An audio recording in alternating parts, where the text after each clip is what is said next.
네, 안녕하세요. 네, 다이너입니다. 반갑습니다.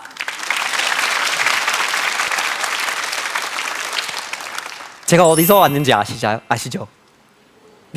미국 어디서 왔죠? 저는 버몬트주에서 왔어요. 네, 이렇게 생겼는데요. 우리는 그냥 미국의 강원도라고 생각을 하시면 됩니다. 산림이 74%가 넘고 자연이 굉장히 잘 보존되어 있는 곳입니다. 자연 속에서 자랐다고 하기보다는 사실 박완서 작가가 그 많던 싱아는 누가 다 먹었을까라는 책에서 굉장히 적절한 표현을 썼던 것 같아요. 우리는 그냥 자연의 일부였다. 자연이 곧 우리이니까요. 미국을 생각하면 도로에서 달리는데 옆에 빌보드가 있잖아요. 그 되게 큰 광고 같은 거. 버몬트주는 그게 자연 경관을 해치는 행위라고 봐서 금지를 하고 있습니다. 이런 거를 못 봐요. 되게 높은 거 없어요. 또한 초등학교 때부터 숲에 들어가서 식물들 찾아보고 그림을 그리고 기록도 하고 우리가 그냥 생물학자인 척을 하는 그런 식으로 교육을 받았고, 이 환경에서 우리가 하는 역할이 뭘까를 깨달아가는 그런 경험을 합니다. 고등학교 때는 우리 개념 패션은 무슨 북쪽 페이스, 북쪽 얼굴 뭐라 그래야 되죠? 그런 이렇게 그런 거는 아니고, 우리 개념 패션은 사실 중고 옷이었어요. 중고 옷을 사서 입는 게 굉장히 유행했어요. 딴 데 브랜드 같은 거 사러 가는 게 아니라 이미 사람이 입어버리고 막 버리는 거를 우리가 찾아가지고 막 입고 막 어떻게 바꾸어서 막 이러는 게 되게 유행을 했어요. 그래서 어린 시절에 이런 습관들이 그냥 하나하나 환경 문제에 대해서 관심을 자연스럽게 갖게 된 그런 계기가 됐던 것 같아요. 올해부터 제가 잊지 못할 날이 하나가 생겼어요. 8월 8일입니다. 중국에서 사람들이 특별히 좋아하는 숫자라서가 아니고요. 이 날이 어떤 날일까요? 이 날은 그 국제환경단체인 세계자연기금, 다시 말해서 WWF라고 부르기도 하죠. 거기서 정한 지구 용량 초과의 날인데요. 말이 어렵죠. 지구 용량 초과. 그러니까 한 해 동안 자연 생태계가 재생이 되면서 인류에게 줄 수 있는 분량의 그런 자원을 8월 8일까지 모두 다 써버린 거라는 겁니다. 써버렸어요. 전 세계 사람들이 지금처럼 지구를 소비하려면 1년에 지구를 1.6개 써야 되거든요. 그렇다면 한국에서 살고 있는 우리는 자원을 소비하는 기준으로 봤을 때 얼마 정도 될까요? 1년에. 정확하네요. 뒤에 있네요. 한국에서 살고 있는 우리가 평균 2배나 더 많이 지구의 자원을 소비하고 있는 것이죠. 귀엽죠? 지구의 생체 용량인 자연을 지키기 위해서라면 무슨 일을 하시겠습니까? 선택지가 있습니다. 나무를 심으시겠어요? 아니면 표범을 보호하시겠습니까? 여기에 누를 수 있는 게 있을 텐데 그거 한번 투표를 해주시고요. 실제로 어떻게 생각하시는지 알아보겠습니다. 자, 이렇게 나왔네요. 나무 심기가 대부분이었네요. 저는 사실 빨간 쪽에 있습니다. 저는 표범 보호예요. 표범 보호를 더 중요하게 생각합니다. 왜죠? 여기서 제가 그 이유를 설명해 드리고자 영상 자료 하나를 준비했는데요. 최근에 WWF 홍보대사로서 제가 이제 활동을 하는데 중국을 다녀와가지고 판다의 서식지를 한번 구경해 봤어요.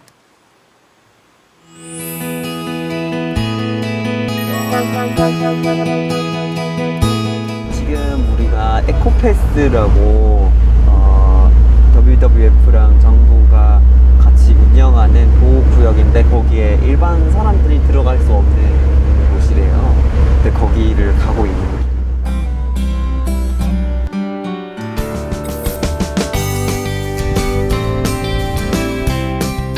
So this is a territory of the nature reserve, but it's also the corridor area. It's very important for the whole landscape because it has more than 200 population.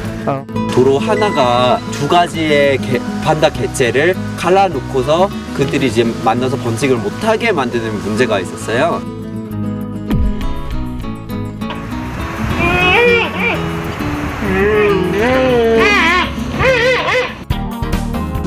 원래 그러니까 사람들이 이 길을 다니면서 그 저쪽 뒤에 있는 산들을 이제 건너오고 또 건너갔었는데 이제 사람들이 왔다 갔다 하면서 이쪽이랑 저쪽에 있는 판다 서식지들을 이제 갈라놨던 거예요.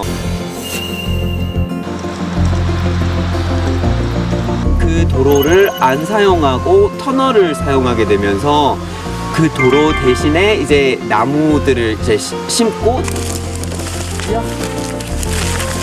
요런 거가 대나무예요. 요거가 여기 와도 괜찮다, 건너와도 괜찮다라는 거를 이제 해야 되는데 그래서 먹을 거리가 있어야 되죠. 근데 그거를 심어 놓은 거예요. 그렇게 하면서 판다들이 실제로 가고 있다고 하더라고요.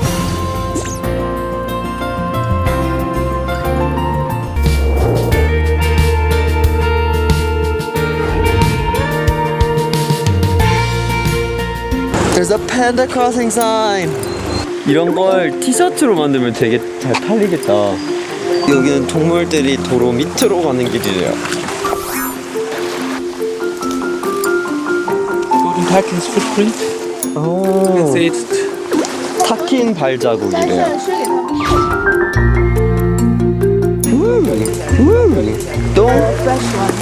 똥 봤대요.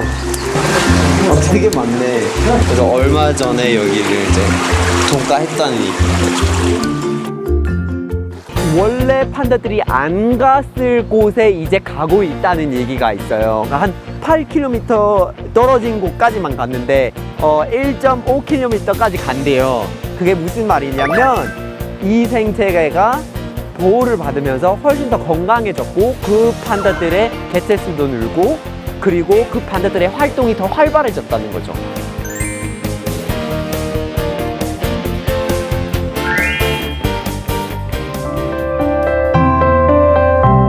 네, 판다가 귀엽죠? 네, 여러분들 혹시 이 판다가 멸종위기종이라는 거 아셨나요? 오케이.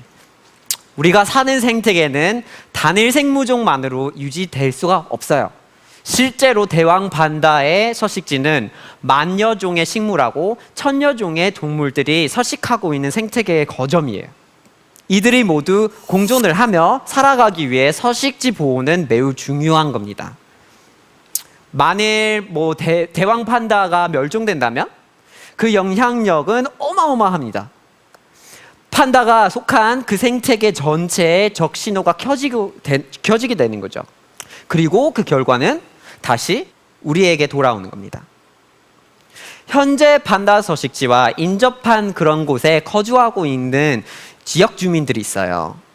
그 주민들은 판다의 서식지인 나무를 파괴하는 벌목 작업을 이제 멈췄고 주민들의 60% 이상이 양봉으로 업종을 바꿔놨습니다. 그렇게 하고 나니까 판다의 개체 수가 지난 10년 동안 18% 이상 늘었습니다. 마을의 평균 수입도 90년대에 비해서 20배 이상 증가했다고 합니다. 일석이조죠. 결국 판다를 보호하고 지켜주기 위한 노력이 생태계가 되살아나는 그런 선순환을 이루어지게 한 거죠. 지금 판다뿐만 아니라 세계 각국에서 보존하려는 동물들이 있습니다. 인도네시아 가면은 오랑우탄, 태국에 왕립공원이 있는데 거기서 코끼리, 호랑이도 하고요, 고래도 하고요, 바다 거북이도 하고요. 되게 많죠. 그렇다면 우리는 한국에서 어떤 동물을 보호하기 위해서 노력을 할까요? 아쉽게도 아직 정해진 보조 개체가 없어요. 한국에는 멸종위기종이 없기 때문일까요? 아니요. 현재 한국에서는 두루미, 수달, 반달곰, 삭 계속 얘기할 수 있어요. 그리고 수많은 멸종위기에 처해져 있는 동물하고 식물이 존재하고 있습니다. 더 늦기 전에 우리가 보호해야 할 개체를 신중히 선택해야 할 텐데요. 무엇보다 우리가 잊지 말아야 할 사실은 우리의 욕심이 멸종위기종을 만들고 생태계를 파괴시키는 가해자이자 그로 인한 가장 큰 피해자이기도 한다는 사실입니다. 지금까지 환경보호는 그냥 나무 한 그루를 심자는 데에 그쳤어요. 근데 이제는 조금 더 넓은 차원에서 생태계를 바라보고 잃어버렸던 동물들의 서식지를 하나하나 살려준다면 자연스럽게 사라졌던 숲이 되살아나고 그리고 더 이상 지구의 사용 기한이 줄어드는 그런 거를 막을 수 있지 않을까 생각합니다. 고맙습니다.